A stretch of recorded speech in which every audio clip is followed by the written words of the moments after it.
നമസ്കാരം, Tirurangadi today news അപ്ഡേറ്റിലേക്ക് സ്വാഗതം. സ്വർണ്ണവില കേട്ട് ഞെട്ടിയോ? എന്നാൽ എല്ലാവർക്കും സ്വർണ്ണം വാങ്ങാം.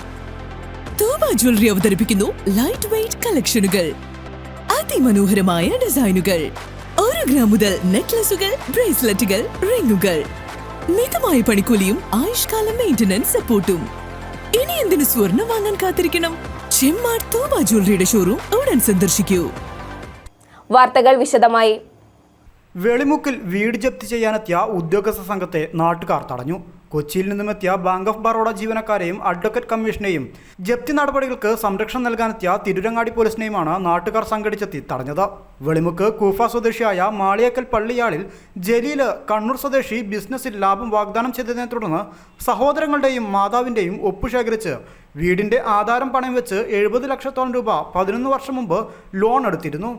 ഈ തുക തിരിച്ചടയ്ക്കാത്തതിനെ തുടർന്നാണ് ജപ്തി നടപടി സ്വീകരിക്കാൻ ഉദ്യോഗസ്ഥർ എത്തിയത്. ഇതുവരെയും 1 രൂപ പോലും ഇയാൾ തിരിച്ചടച്ചില്ലെന്നാണ് ഉദ്യോഗസ്ഥർ പറയുന്നത്. നേരത്തെ നിരവധി തവണ നോട്ടീസ് നൽകുകയും ജപ്തി നടപടിയുമായി വീട്ടിലെത്തിയപ്പോൾ നാട്ടുകാർ ഇതിനു മുമ്പും സംഘടിച്ചെത്തി തടഞ്ഞിരുന്നു. എന്നാൽ വീട് പള്ളിയുടെ അധീനതയിൽ ഉള്ളതാണെന്നും ഇത് ക്രയവിക്രയം നടത്താൻ അനുമതിയില്ലെന്നും പള്ളി കമ്മിറ്റി ഭാരവാഹികളും നാട്ടുകാരും പറഞ്ഞു. വഖഫ് ഭൂമിയിലാണ് പള്ളി നിലനിൽക്കുന്നത്.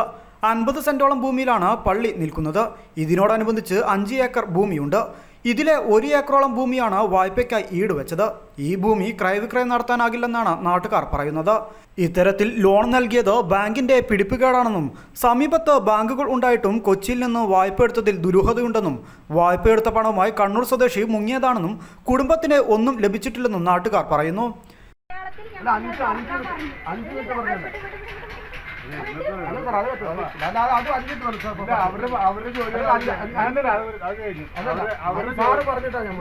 അവരുടെ ജോലിയാണ് അവർ ചെയ്യുന്നത്. അവര് തടസ്സപ്പെടുത്തി കഴിഞ്ഞാൽ അതിന് നടപടി ഉണ്ടാവും.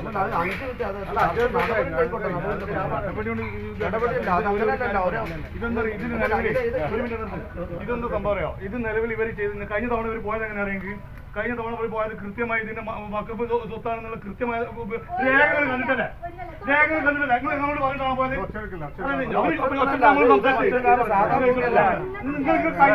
നമ്മള് ഈ രേഖകൾ ഒരു ബാങ്കിലുള്ള കള്ളന്റെ പണിയാണിത്.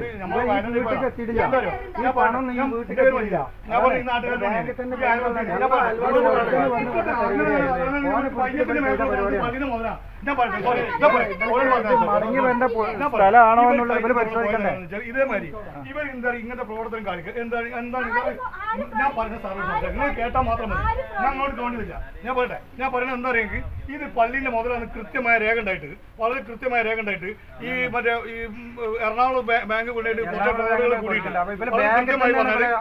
ഫ്രോഡുകൾ കൂടിയിട്ട് ബാങ്കിലുള്ള ഉദ്യോഗസ്ഥന്മാരും കുറച്ച് ഉദ്യോഗസ്ഥന്മാരായ ഫ്രോഡുകളും കൂടി കൂടിയിട്ട് എന്ത് ചെയ്തു?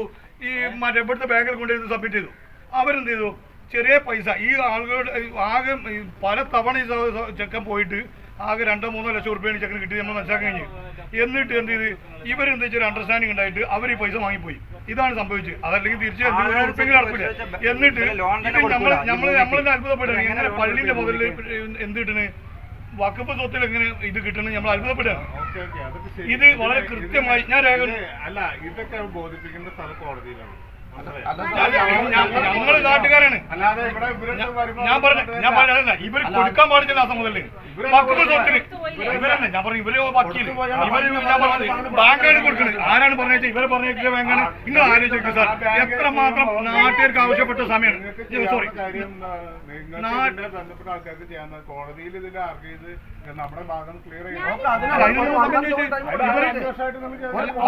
ഇവരിത് തിരിച്ചടക്കും അല്ലെങ്കിൽ വേറെ ചെയ്യുന്നുള്ള രീതിയിൽ പറഞ്ഞപ്പോ കോടതിയുടെ ഉത്തരവ് വന്ന ഈ ജപ്തിക്ക് വരുമ്പോഴല്ല ഞങ്ങൾ ഞങ്ങൾ നാട്ടിൽ നിന്നൊക്കെ ഞങ്ങൾ പൊതുപ്രവർത്തകർ അത്രക്കാർ മാനകളാണ് നിൽക്കുന്നത്. പുസ്തകങ്ങളൊന്നുമില്ലല്ലോ.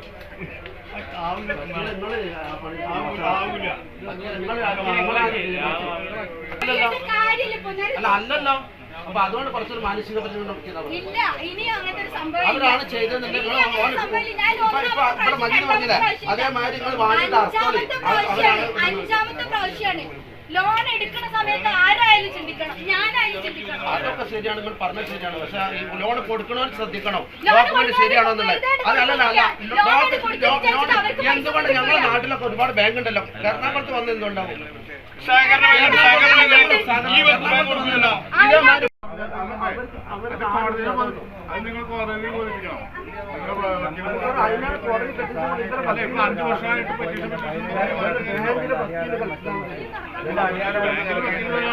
നിങ്ങളുടെ വക്കീല് ബോധ്യപ്പെടുത്തണ്ടേ? എമർജൻസി ഉണ്ടായിരുന്നുണ്ടെങ്കിൽ ഇന്ന് രാവിലെ CJM പെറ്റീഷൻ ഫയൽ ചെയ്തിട്ട് എമർജൻസിയാണ്, വക്കീൽ പോകുന്നുണ്ട്, പ്രൊഫഷൻ എടുക്കാൻ പോകുന്നുണ്ട് എന്ന് പറഞ്ഞിട്ട് അപ്പം പരിഗണിക്കും കോടതി. ഞാനവിടെ ഉള്ള ആളാണ്, എനിക്കറിയാം അവിടെ കോടതി എന്താ ചെയ്യണമെന്നുള്ളത്. അതിനൊന്നും ടേണപ്പ് ചെയ്യാൻ വയ്യ. നമ്മൾ വരുന്ന സമയത്ത്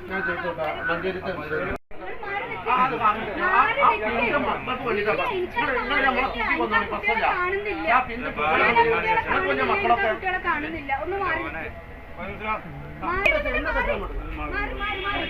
ഞങ്ങളൊരു കാര്യം ചെയ്തേക്കും, ഞങ്ങൾ അടിച്ച് കൊന്നിക്കുന്നത് അതല്ല നല്ലതേക്കാൾ നല്ലതല്ലേ.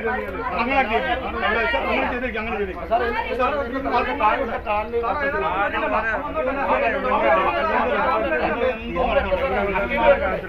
അല്ല, അവരിത് വക്കീലൊക്കെ ഇങ്ങനെ ആയുധെടുത്താണ്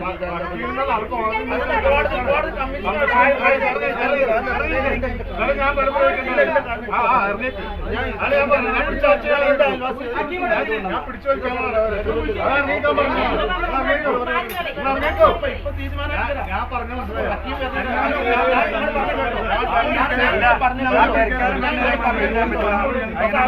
കുടുംബത്തോടു കൂടി എല്ലാം കൂടി തീരുന്നില്ലല്ലോ. ചെറിയ സമയം കൂടി എന്താ പ്രശ്നം? അത് എന്താ ഇത്തരം രീതിയിൽ വരട്ടെ, അവൻ വന്നോളൂ. ഞങ്ങൾ ഇറങ്ങിക്കാൻ ചെയ്യാറാ സാർ, വേറെ പറഞ്ഞ കേട്ടില്ല. പക്ഷെ അവരപ്പൊ ആ സമയം പ്രവൃത്തി ഉണ്ടാക്കിയാൽ നിങ്ങൾ പോലും അടക്കാൻ നിങ്ങൾ ആലോചിക്കുക എന്തെങ്കിലും കാര്യങ്ങൾ ഈ സമയം അനാവശ്യമായ രീതിയിൽ നിങ്ങൾ വരണ്ട എന്ത് അവിടെ നമ്മൾ എന്നിട്ട് തരുള്ളൂ. ഇത് ഒരു രേഖ തരുമ്പോൾ മര്യാദക്ക് കൈവശം പോലും കിട്ടാത്ത മോദി കൊടുത്തു. നിങ്ങൾ കൊടുത്ത് നിങ്ങൾ ചിരിക്കണ്ട, കുറെ നേരം ഇങ്ങനെ ആക്കി ചിരിക്കണേ. നിങ്ങൾ ഈ ഒരു അന്വേഷണം മുന്നേ വന്ന് അന്വേഷിക്കാന്നുണ്ട്, ഒരു തരി 10,000 രൂപ പോലും ഈ ഭൂമിക്ക് കിട്ടില്ല. 10,000 ലോൺ എടുക്കണം, എന്തെല്ലാം ചെയ്യണം, എന്തെല്ലാം സംസാരിക്കണം, ഞങ്ങളോട് എന്തെല്ലാം ചോദിക്കും. 74 ലക്ഷം രൂപ കൊടുത്ത കൊടുക്കട്ടെ. ഏത് ബാങ്ക് കൊടുക്കുന്നു? ജപ്തി നടപടി തടസ്സപ്പെട്ടതോടെ ഉദ്യോഗസ്ഥ സംഘം മടങ്ങുകയായിരുന്നു. ഈ മാസാവസാനം കേസ് വീണ്ടും പരിഗണിക്കുന്നുണ്ട്. അതിനു മുമ്പായി 27 മുമ്പ് കോടതിയിൽ നിന്ന് സ്റ്റേ ഓർഡർ വാങ്ങണമെന്നും വഖഫുമായി ബന്ധമുള്ളതാണെങ്കിൽ കോടതിയിൽ തെളിയിക്കണമെന്നും ഉദ്യോഗസ്ഥർ പറഞ്ഞു. നാട്ടുകാർ ഇടപെട്ട് 1 മാസത്തിനകം വേണ്ട നടപടികൾ കൈക്കൊള്ളാനാണ് തീരുമാനം. News bureau, Tirurangadi.